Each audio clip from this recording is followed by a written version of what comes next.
O inverno no Brasil está se aproximando e no mês passado circularam informações de que neste ano o inverno brasileiro seria o mais frio dos últimos 100 anos. Mas será mesmo verdade? Se o inverno realmente for o mais rigoroso dos últimos anos, quais serão as causas? Descubra nesta edição do Ambiente por Inteiro.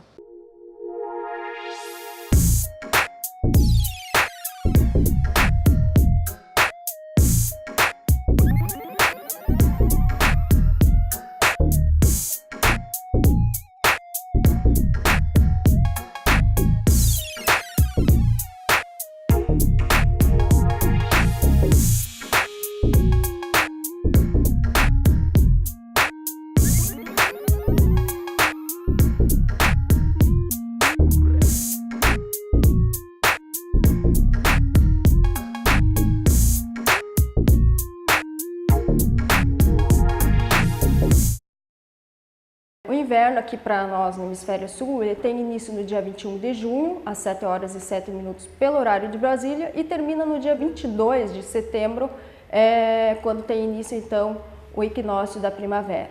A estação do inverno aqui para nós do Hemisfério Sul, ela inicia com o equinócio de inverno, que é o momento no qual, devido à inclinação do eixo da Terra, o Sol ele incide perpendicularmente sobre o Trópico de Câncer, que é o paralelo que fica a 23,5 graus a norte do equador terrestre, e o momento no qual então a gente tem a menor incidência dos raios solares.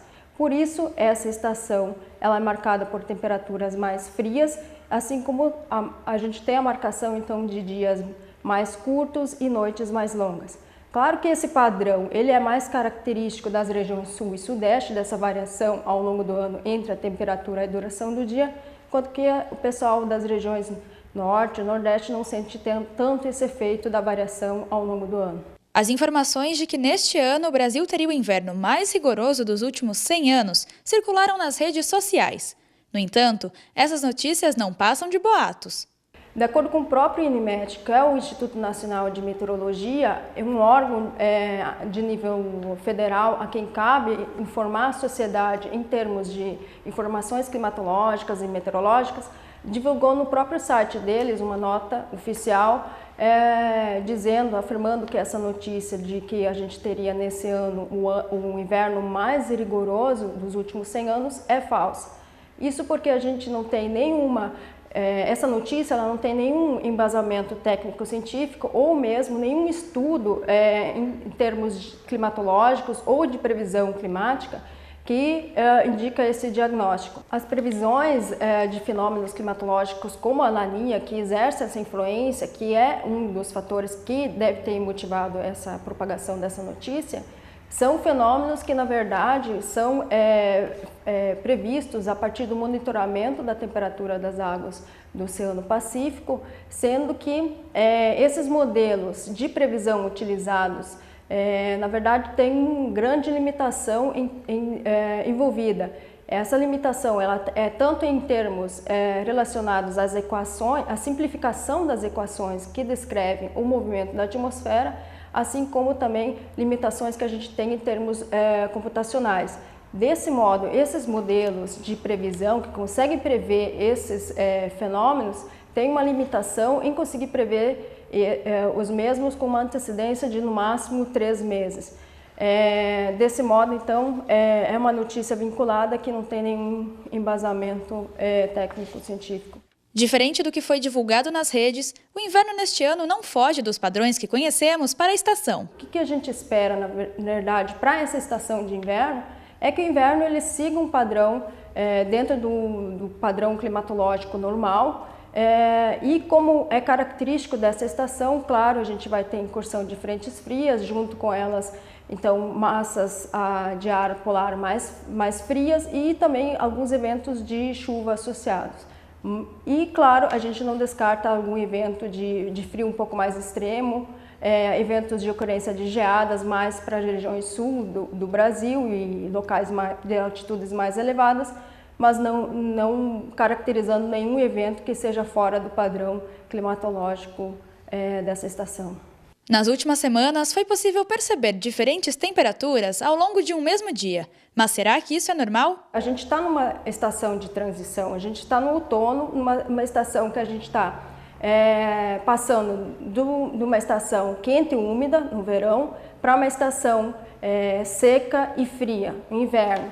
Então é comum a gente ter alguns dias de extremos marcantes ao longo dessa estação. Desse modo comum para essa época do ano a gente ter dias que começam com temperaturas um pouco mais frias, mais amenas, tardes com as temperaturas se elevando bastante e aí à noite e à madrugada de novo com temperaturas mais frias. Um dos motivos para a queda das temperaturas é o fenômeno Laninha, que permite a entrada de frentes frias. A Laninha, na verdade, ela é um fenômeno natural que é o resfriamento anômalo das temperaturas das águas do Oceano Pacífico Equatorial. E em função desse aquecimento ou resfriamento das águas do Pacífico Equatorial, porque a gente tem a fase oposta da Laninha também, que é o El Niño, que é a fase positiva da anomalia. Em função dessas anomalias, a gente vai ter respostas distintas em termos de variação da temperatura e da chuva no mundo todo, que vão variar, essas respostas vão variar de acordo com cada região e dependendo da fase positiva ou negativa do fenômeno que está atuando. Para o Brasil, os reflexos da Laninha, em termos de chuva, ela resulta em acumulados maiores no Nordeste, em porção do Norte do Brasil, enquanto que na região Sul, ela resulta em acumulados de chuva menores, enquanto que em um aumento na temperatura. Agora, para a região Sudeste e Centro-Oeste, que são porções de transição entre a região Sul e as regiões Norte e Nordeste, a gente não tem um padrão bem definido. Então, e além disso, como a gente está entrando numa fase de neutralidade agora para o inverno, então a gente não espera que a Laninha tenha influência nessa estação. Na verdade, o padrão que vai se estabelecer vai ser consequência do estabelecimento normal mesmo climatológico que a gente tem. Não tem nenhum fenômeno de grande escala que está atuando em termos de atuação de algum momento que a gente possa ter temperaturas menores e tal. É simplesmente consequência de incursão de frentes frias, com elas então associação de massas de ar polar mais fortes. A queda das temperaturas influencia de formas diferentes na saúde e no meio ambiente, podendo trazer benefícios ou perigos. Esses eventos que podem ocorrer de frio mais intenso acabam interferindo na saúde, porque nesse período em que as temperaturas são menores, o corpo humano ele precisa mais energia para se manter aquecido e, naturalmente, a imunidade acaba caindo. Claro que, consequência disso, então, a gente passa a ter maiores problemas de respiratórios e tudo mais. Em termos de meio ambiente, como o nosso foco é mais no sentido de estudos do impacto da meteorologia voltado para a agricultura, os maiores impactos seriam com relação à produção agrícola, né? Claro que os efeitos maiores são sentidos para quem está na região sul do país.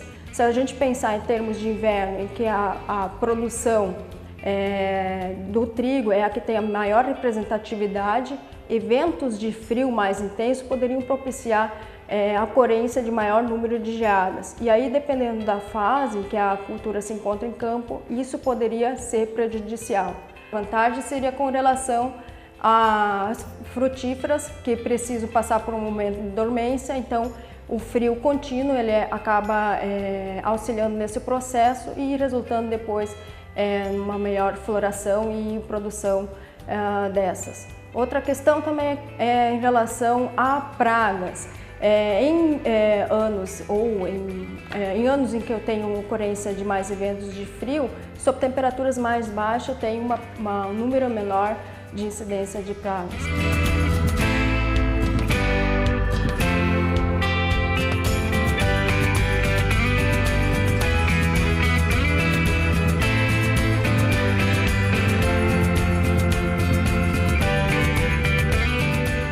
Antes de acreditar editar ou até mesmo divulgar informações, certifique-se de que a fonte é confiável, mesmo que se trate apenas das estações do ano. Esse foi mais um programa Viva Bem. Acompanhe esse ou outros programas da TV Unimap pelas nossas redes sociais ou pelo nosso site tvunimap.com.br. Tchau e até a próxima!